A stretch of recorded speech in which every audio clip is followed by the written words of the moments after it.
What's going on, everybody? Oh, I'm reading a book called Highfire. I finished the Mrs. French's book series for Dublin Murder Squad. I couldn't.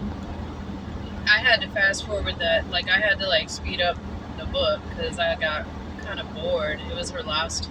I can't even remember what it's called. It wasn't that interesting. It was from the perspective of the really angry chick from the previous book. And it was such a hard character to endear yourself to. She is just so angry. It was just, I didn't find it very enjoyable for me. But right now I'm reading a book called Highfire by Eoin Colfer. I can't pronounce his name. This book is pretty funny. If you like David Wong, aka Jason Pargin, if you like his books, like John Dies at the End, and This Book is Full of Spiders, seriously, dude, don't touch it. This book is for sure for you. It's really, really funny. So it's from the perspective, well, it's third-person narrative, but it's the main protagonist is a dragon that's been around for eons, and he's real world weary, tired of people hiding out in the swamps of Louisiana, and he likes flash dance, and he hates people, and he's kind of the last of his kind. I haven't finished the book, which is probably good because I don't want to spoil everything. There's this character named Squib. I can't remember why they call him that. Something about, I thought it was from Hollywood movie Squibs, like how they used to have the blood packs. They called them Squibs for shootouts, and the blood pack would and they'd be like, oh, I'm dead. But he's missing a pinky because of a explosion thing that he was doing out in the swamps, goofing off and being a stupid kid. He's 15 years old, and his mother, I'm gonna call her Laureline, I know that's not her name, is this super hot Cajun queen, and she's everybody has a thing for her, and she's never gotten over her original husband, his father's suicide, I want to say it was. So she's just ignoring everybody, but everybody's trying to hit on her, and this one constable in the area, in this ward, is constantly pursuing her, and his name is Hook. And he's just no good. There's nothing good about this guy. He's super violent and sociopathic. Alright, so those are the four main characters. So Squib is trying to figure out how to get rid of Hook, to get Hook off his mom's back, because the guy's gonna assault his mom if he doesn't get his way with her, and she's just not having it. And the more she says, I don't want anything to do with you, the more interested he gets, because he's challenge accepted, double dog dare me not to be crazy, I'll take that bet. So Squib follows Hook to the swamp because he knows that Hook works for this guy named Ivory, who's the criminal mastermind of the location. He's trying to buy or own the city through a way of, selling drugs and guns and all kinds of stuff. So he follows him into the swamp in his little boat, and he's video recording him do some dirty dealings. And while Hook is dealing with one of his henchmen, he murders him because that's what he was told to do by Ivory. And now Squib's oh, this was way more information than I was ready to deal with. Didn't realize how high up this criminal mastermind BS goes. I'm out. So he goes to take off, and Hook figures out that he's been caught, or that somebody's been watching him, recording him. He sees the flash from the phone, or the light from the phone, and he goes to kill Squib. And by doing this, he's chucking grenades at him, and Squib's bobbing and weaving and ducking and diving. And the dragon, whose name is Vern, short for wyvern, which apparently is a type of dragon, he's not in my swamp. So he shows up and he like yeets a grenade right back at Hook, and it sinks his boat, but Hook's okay. And then he grabs Squib and takes off. And then he's like, all right, well, I clearly got to kill this kid. And the kid's like, oh no, don't kill me. I'm just a little wee lad. I won't tell nobody. And then these alligators rise up and start attacking the dragon. The dragon, scares them all away. And while he's doing it, Squib disappears. He just takes off. When he gets in his boat, he goes home. And when he gets home, he sneaks in his bedroom window, which apparently he's really good at doing. And he hears Hook say something about being snake bit. And he's like, oh crap, Hook is at my house. He must know that I was the one recording him. Hook doesn't know yet. So he's like, shoot, what do I do? Meanwhile, in the living room, his mom is dealing with Hook because Hook got bit by a copperhead or a cottonmouth something while he was in the water fighting off the grenade and all of that. So she gets him to the hospital and he's like getting nursed back to health. His hand's all jacked up for being bit. And while she's calling the ambulance for them to come to save Hook, the dragon has tracked Squib to his domicile. And this dragon's like got a super sniffer, like Gus from Psych. So the kid sees the dragon in the window, but the sirens from the ambulance scare the dragon off because the only single thing he's afraid of, this immortal being, is being seen by people. Because in all of his history of dealing with people, they've always turned into a mob trying to kill him. He's like Shrek in a lot of ways. So he dips out in the water, swims back home. And the kid Squib is like, all right, I'm out. No sleep necessary. One of the people Squib is working for is, nope, can't remember his name, but he's this kind of like old wizard guy that isn't a human. He's some sort of humanoid monster being. So Squib goes to him because he's got sage advice, and this guy's living in the middle of the swamp, in the middle of nowhere. And I guess Squib has been bringing him things and just running errands for him so that he can avoid people. And he's asking him, he tells him the whole story. He's like, dragon came to save me, Hook is a super douchebag, everything sucks, and I don't know what to do. And the guy's like, well, the first thing you need to deal with is Hook. And he's like, I think the first thing I need to deal with is freaking dragon wants to kill me. He's like, no, you don't. You're fine. I got this. So while he's having this discussion with Squib, he drugs him or tries to put him to sleep because he knows the dragon's coming, and the dragon shows up and he's like, where's the kid? I gotta kill him. And the sage guy is like, nah, everybody's got a soul and some people ain't that bad, and you just got a bad experience over and over and over and over and over again. This one's cool. Don't kill him. And also, I need to take a literal dirt nap for like 3 months because apparently he goes into hibernation every 300 years. And he's like, I need to go to sleep, and you're not going to have anyone like me to get your stuff for you. So you should use Squib. Cut out the middleman. That would be me. And the dragon's like, fine. So Squib has to bury this guy in dragon dung.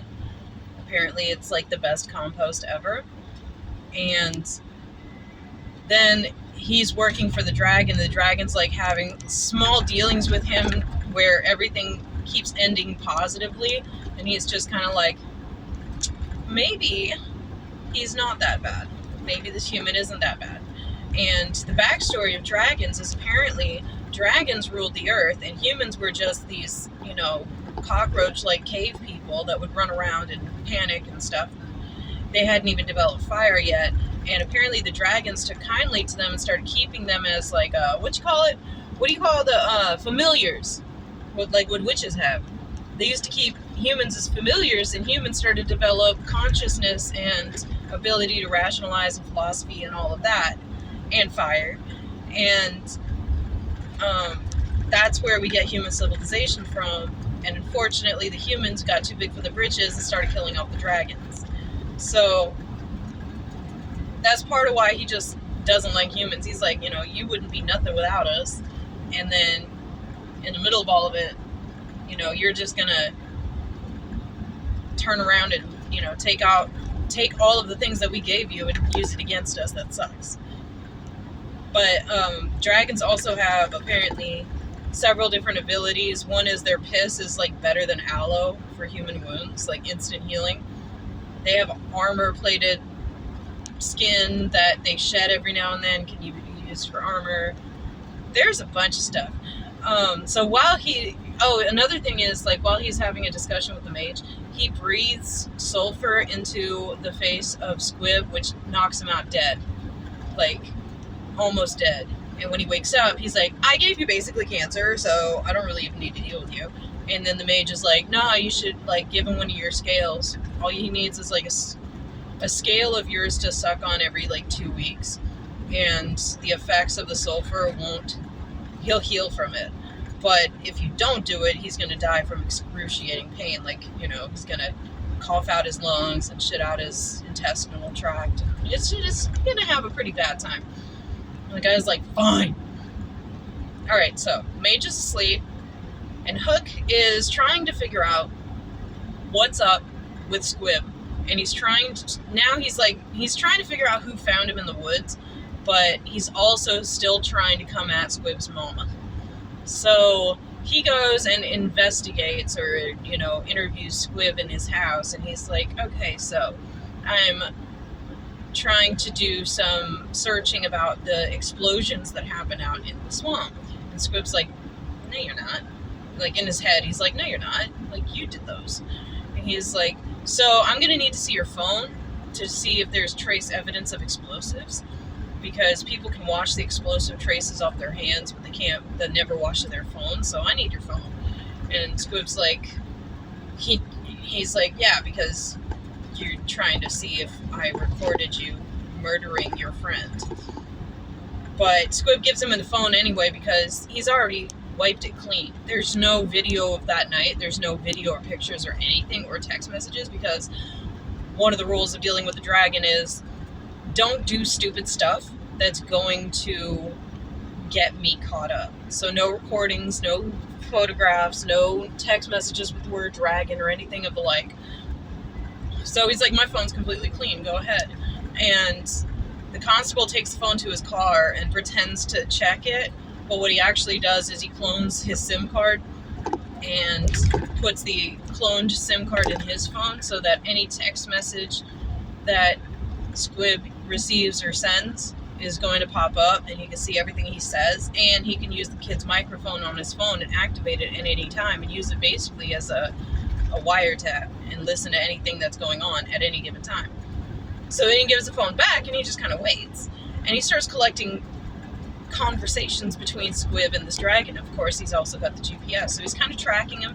And because Hook is a retired officer in the army, or the Marines, or, you know, some super badass overseas in Iraq type of stuff, where he, you know, had been able to realize his abilities as a sociopath, he's really good at this. So he's like hiding out in the woods, nobody knows he's there. He's able to cover his smell and cover his tracks and all of that. And he comes to find out that there is a dragon there.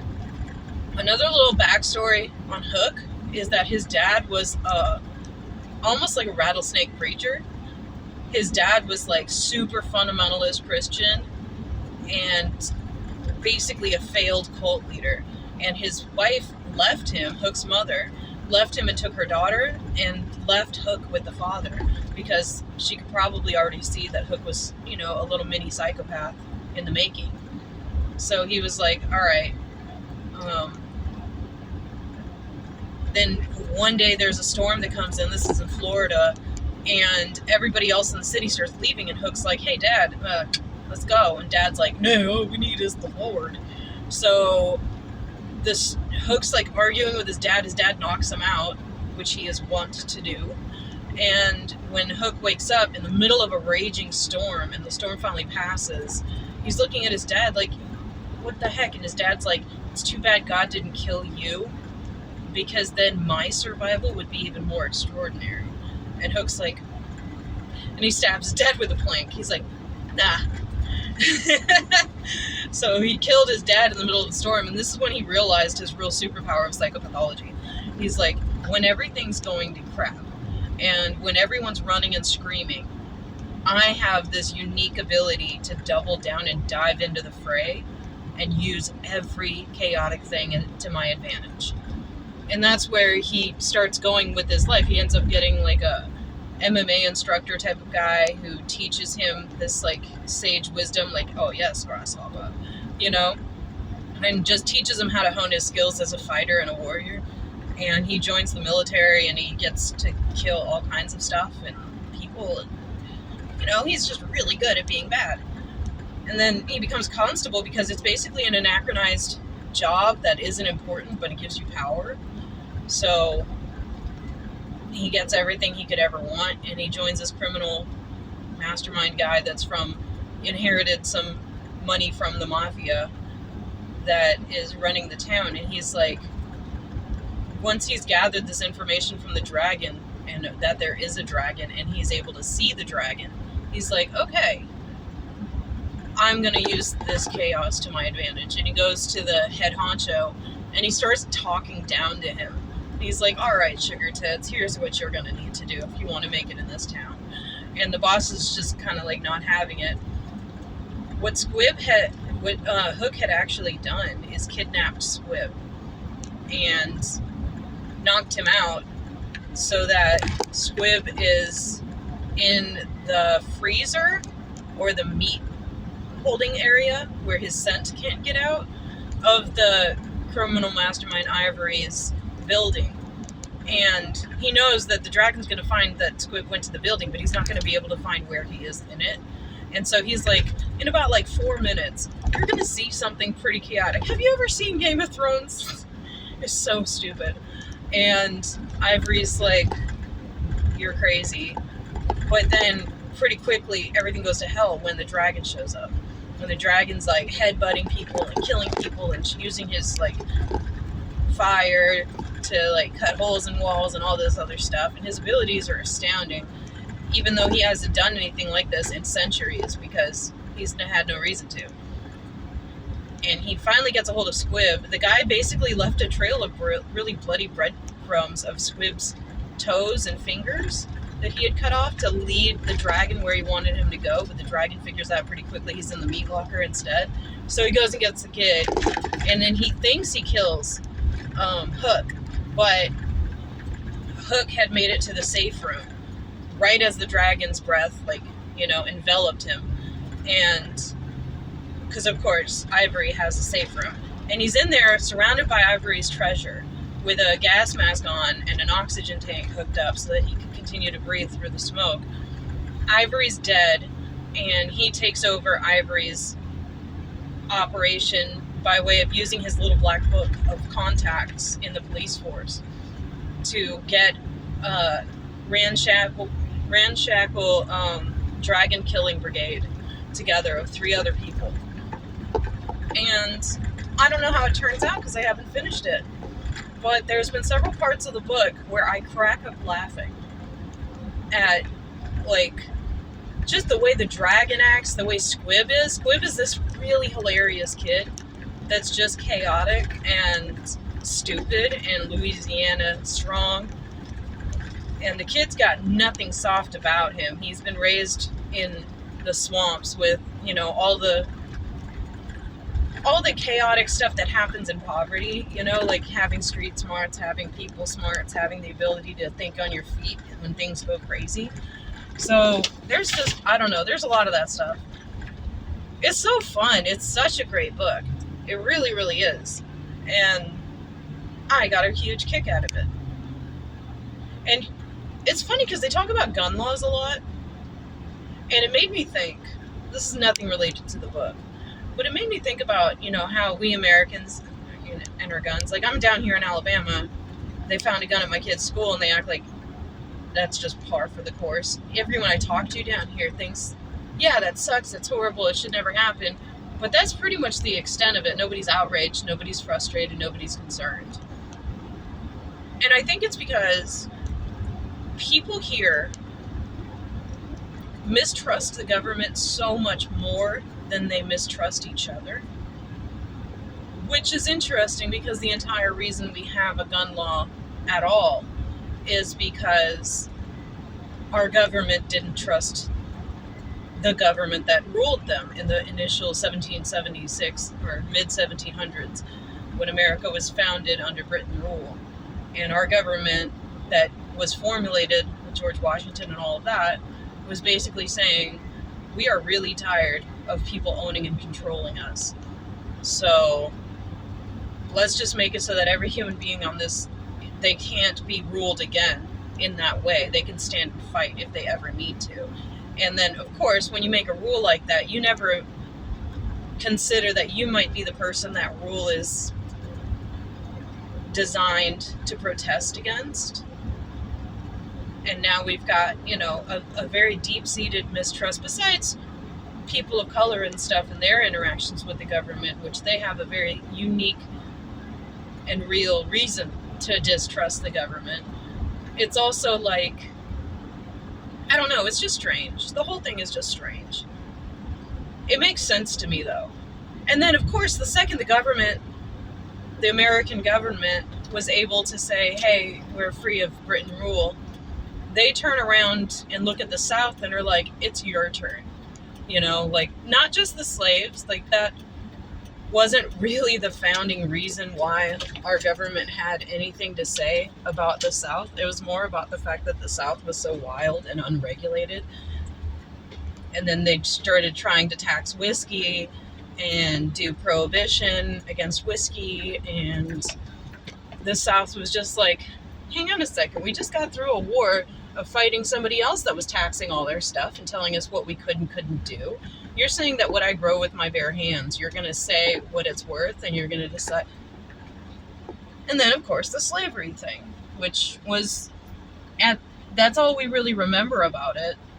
Rightly so, because it was the biggest, most important thing. But it's just interesting. I know a lot of people here that fly the Confederate flag, and I've kind of gotten desensitized to it, to the point where when I see somebody with that flag, I don't automatically assume they're racist anymore, because I've worked with and spoken with enough people where I'm sure I don't know everything. That's the one thing I do know, is that I know very little. But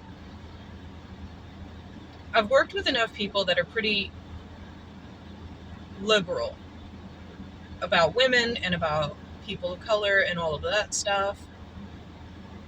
They can work with you, they can do all of that. They probably have some stuff in their head that I wouldn't like, but I've never seen them behave in that way. And I know people that are, and they fly the Confederate flag.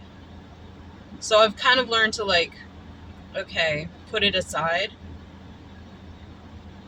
And I've also learned by asking legitimate questions. One of the things I've asked is isn't it weird that we're the only country that has the rebel flag that is still flown, that's permitted to still be flown? That's almost beautiful. Because any other country, when they squash a rebellion, the rebels are made to pay for it. And you won't see their flag ever again.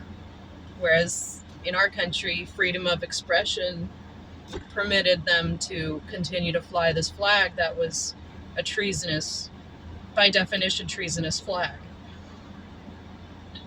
And, that's why they called them the rebels. That's why they have the rebel yell.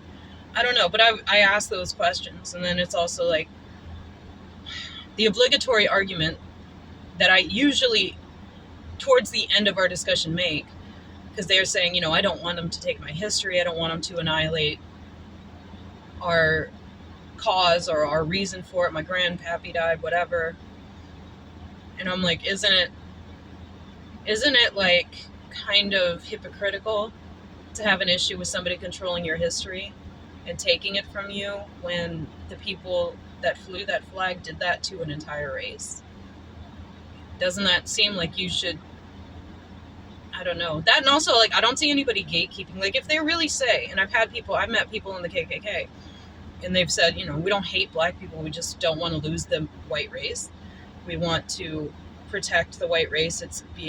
They consider it almost like a genocide, a slow genocide of people mixing races so that the white race, because it's so fragile and frail, that, you know, any other race that mixes with a white person, their child is not going to look white anymore. And that's also just because you're a racist and you don't see white in, you know, the one drop rule or whatever.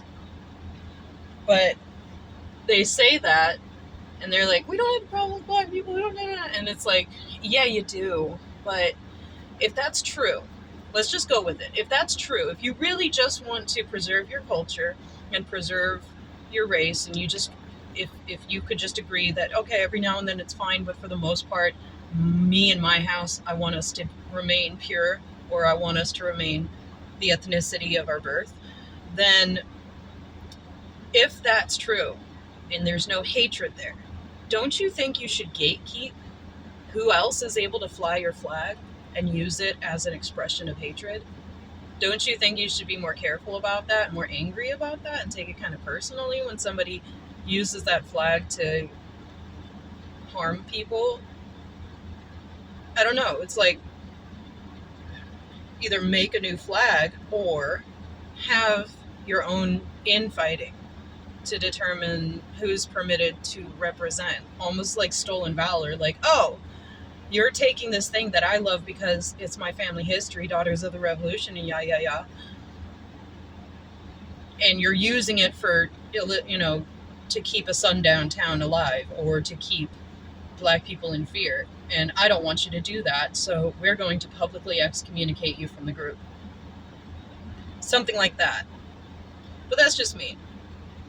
That's just me. That's like me as a Christian looking at my church incredibly critically, because when I see somebody in a powerful position not being a true Christian or not being what Jesus described us to do, like told us to do, I'm the first person to criticize it and come out and say, like, that's not what I resent this person and I disavow, or